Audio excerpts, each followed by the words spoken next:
man with sufficiently attractive physique to keep permanently while dead, that would be useful because he could do many of the things he wanted, though not quite all. And here what he considered was something he heard about on a TV show. When we discussed it, we both thought we might have seen it on 60 Minutes, but neither he nor I am sure of the particular show. But one show did something on people who freeze-dried their pets.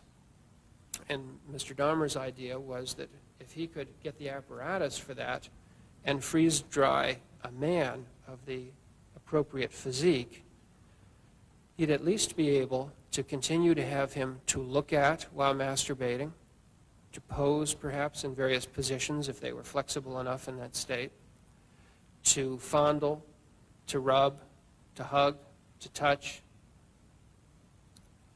They would not have sounds to listen to, but they would have a lot of what he was interested in. And he thought that if he'd been able to freeze-dry one of the more attractive men, that he would not have had a desire for the other victims.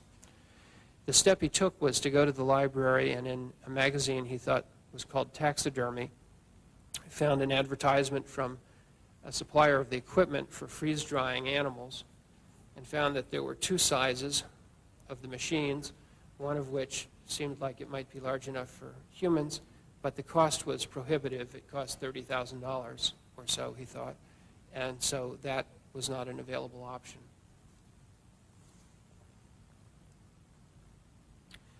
The next best choice was that of a fresh corpse.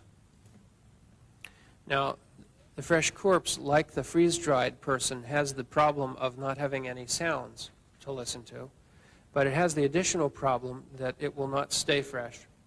Lastly, along this spectrum of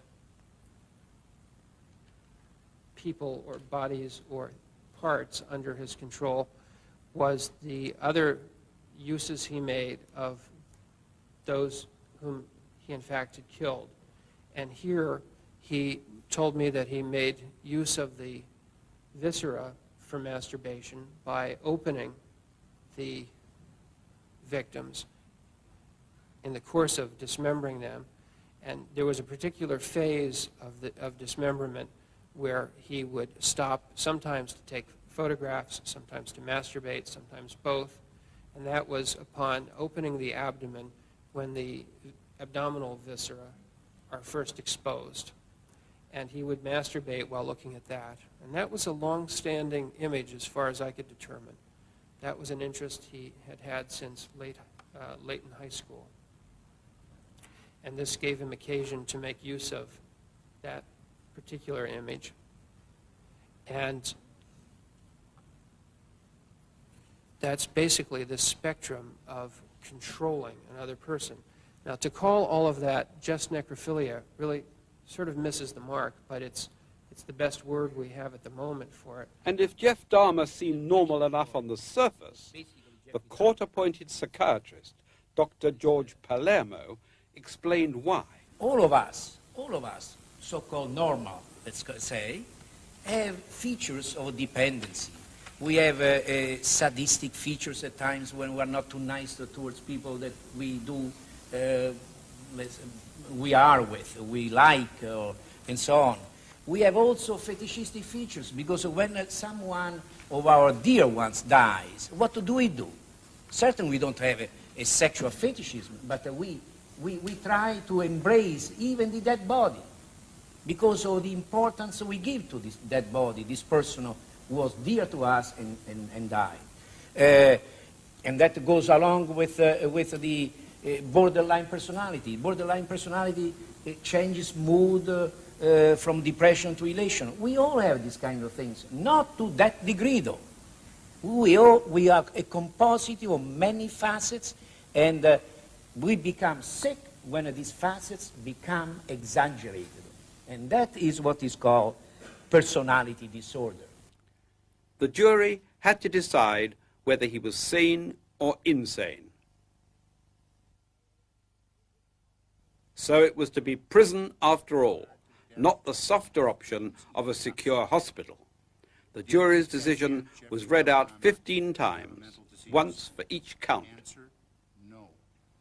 Again, in the state of Wisconsin versus Jeffrey Dahmer, case number F912542, in a special verdict, question number 1. At the time the crime was committed in count 2 of the information, in regard to the death of Richard Guerrero, did the defendant, Jeffrey L. Dahmer, have a mental disease?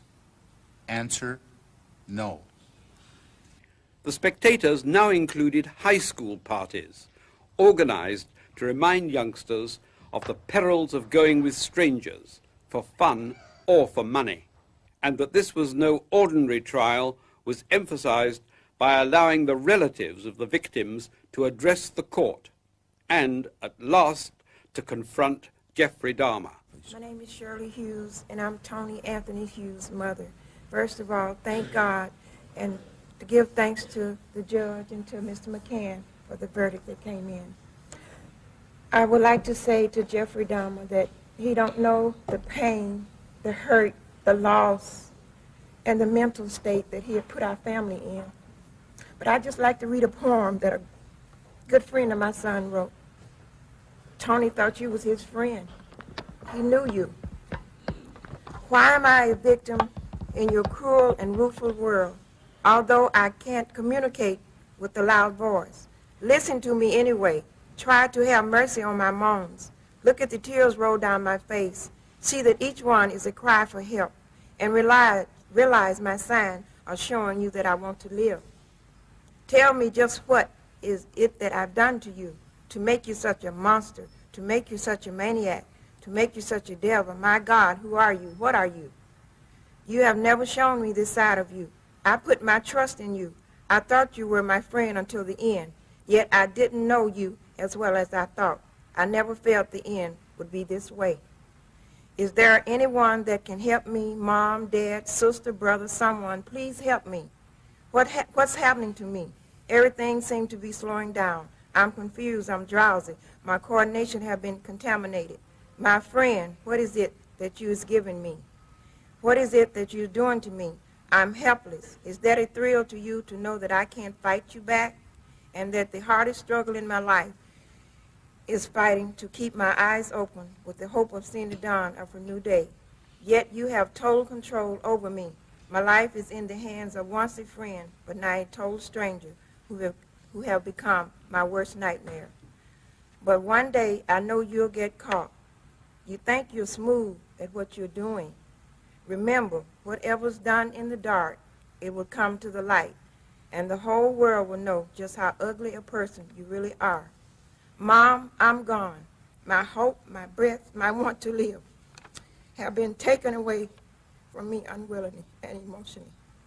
I know that there's a dragon piercing your heart day and night because of this, but yet I'm not far away. When you get cold, I wrap my arms around you to warm you. If you get sad, I'll softly grab your heart and cheer you up. 2 fingers and 1 thumb means I love you in sign language. My son was deaf. When you cry, take 1 teardrop and place it outside your window ledge. And when I pass by, I'll exchange it for one of mine. 2 fingers and 1 thumb, Mom. My name is Dorothy Straughter. I'm Curtis Straughter's mother. I don't have nothing prepared to say. It's just a few things that I would like to say. You took my 17-year-old son away from me. I'll never get a chance to tell him that I loved him. I'd have a chance to tell him that I loved him the last time I saw him, which will be a year tomorrow. You took my daughter's only brother away from her. She'll never have a chance to sing and dance with him again. You took my mother's oldest grandchild from her, and for that I can never forgive you. I'm a J.W. Smith, brother of Edward Warren Smith.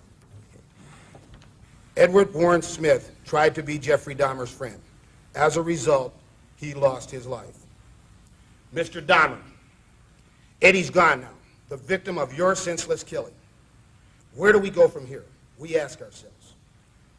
Why did this happen to a person like Eddie? He gave so much and asked so little. All he wanted was a chance to be himself, a chance to be happy. When all the facts are known, we hope that society will have gained some knowledge that will help prevent a tragedy such as the one Eddie suffered. There was no sacrifice too large or too small for Eddie. He truly loved giving and gave of himself abundantly. My name is Inez Thomas, and I'm the mother of David Thomas. You know, I don't understand how a person could really harm a person and to say that, well, I did this because he wasn't my type. Well, if everybody go around doing something to somebody because it's their type, this would be a sad world today. And I just feel that this man should never be able to walk the face of earth or to be able to harm anyone else again.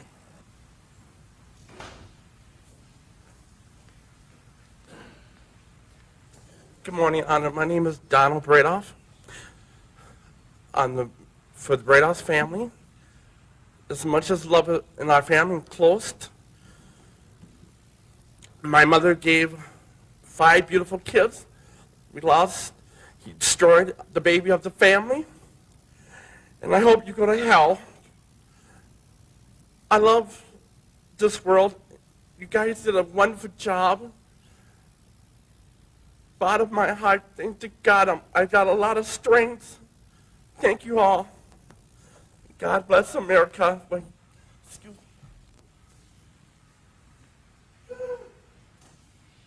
me. My name is Rita Isbell, and I'm the oldest sister of Errol Lindsay.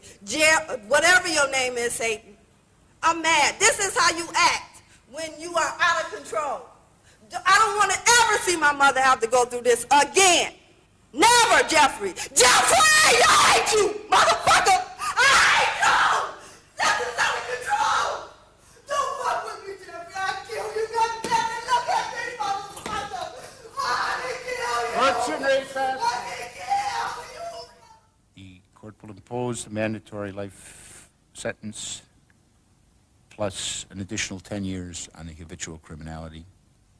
Count 2, life imprisonment plus 10 years consecutive to count 1. Count 3, life imprisonment with the date of parole eligibility 70 years from the inception of that particular sentence. I don't have all the numbers that I can't work it out, but it'll be 70 years from the beginning of that sentence, which will be consecutive to count 2. Count 4, life imprisonment with a parole eligibility to be 70 years from the commencement. Count 15, life imprisonment with parole eligibility to be 70 years after the inception of that sentence to be consecutive to count 14. I believe I have, and I intended to follow the recommendation of the state. I could have said something different which would have had the same impact. I really see nobody gains anything by just to say more and more years. The important point is that the sentence is structured in such a way that this defendant will never again see freedom. Your Honor, it is over now. This has never been a case of trying to get free. I didn't ever want freedom. Frankly, I wanted death for myself. This was a case to tell the world that I did what I did not for reasons of hate. I hated no one. I knew I was sick or evil or both. Now I believe I was sick. The doctors have told me about my sickness, and now I have some peace. I know how much harm I have caused. I tried to do the best I could after the arrest to make amends, but no matter what I did, I could not undo the terrible harm I have caused. I feel so bad for what I did to those poor families, and I understand their rightful hate. I decided to go through this trial for a number of reasons. One of the reasons was to let the world know that these were not hate crimes. I wanted the world in Milwaukee, which I deeply hurt, to know the truth of what I did. I didn't want unanswered questions. All the questions have now been answered. I wanted to find out just what it was that caused me to be so bad and evil.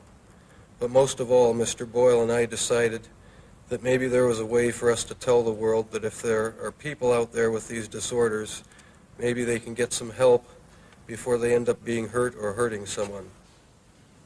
I think the trial did that.